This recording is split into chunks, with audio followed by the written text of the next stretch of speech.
Bikes are really hot right now. Everyone's looking for a safe and socially distanced way to get around, and in particular, e-bikes are really hot.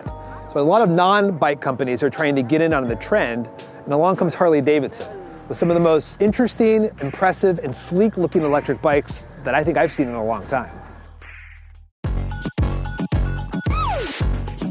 The company is obviously more known for its motorcycles, but it has been trying to stake out a name for itself in electric vehicles as well. The latest example of that is the Serial 1 lineup of e-bikes.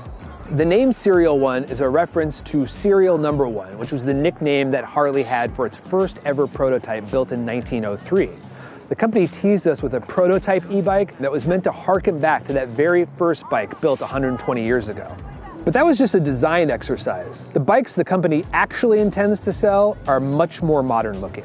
The first 4 models will go on sale in US and Germany starting in the spring of 2021. And they are pedal assist city bikes with mid-drive motors, integrated batteries, and a design that is unmistakably Harley-Davidson. There'll be 4 bikes to start out. The brand names are Mosh City, Rush City, with the latter coming in 3 variants: step through, speed, and regular, ranging in price from $3,400 to $5,000. Not exactly cheap, but you actually get a lot for that price. Each comes with a motor capable of generating at least 250 watts of continuous power, and I say at least because it will definitely get more than that at times, and hitting top speeds of 20 miles per hour. Now, one of the models, the Rush City Speed, is a Class 3 e-bike, meaning it can get up to 28 miles per hour. The Mosh City is the cheapest model. It's a single-speed city bike that lacks a lot of the amenities of the other bikes. The mid-drive motors are by Bros, a 110-year-old German company, and when engaged, they put out 90 newton meters and 60 foot-pounds of torque, which is more than enough to power you up most hills or fly along any straightaway. Much like Bosch and other major e-bike suppliers, the Bros motors enable 4 power levels: Eco, Tour, Sport, and Boost. The Avon automatic gear shifting transmission is sure to make for an extra smooth ride. That's an auto-shifting CVT, that stands for Continuous Variable Transmission Hub. Now what that means is there's no gears to shift. Ultimately, this is a bike that feels like it's always in the perfect gear.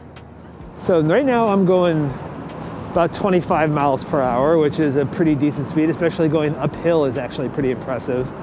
And the automatic shifter has kicked in and it's lowering the gears for me, making it a little bit of an easier and more natural cadence.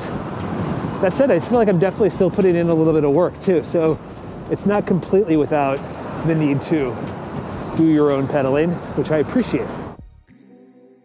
So here are some of my initial impressions about the Harley bikes. They're beautiful. The fact that all of the wiring is internal makes for one of the cleanest looking e-bikes I've seen out there in a long time. All of that wiring is internal in the frame. You don't get any of that rat's nest look. Second impression, the Avon automatic shifter takes a little getting used to. It's not something that I think you can hop from a normal bike with a normal gear shifter onto this bike and just be able to ride without any problem. Riding the bike, how does that feel? Great. It really felt smooth, natural. The automatic gear shifter, although it took a little getting used to it, when it kicks in, you really feel that power churning in that mid-drive motor. It feels perfectly balanced, which is not something that I would say about most e-bikes. The mid-drive motor just is perfectly situated in that low center of the bike, so giving you that really low center of gravity, and it really just felt perfect riding it.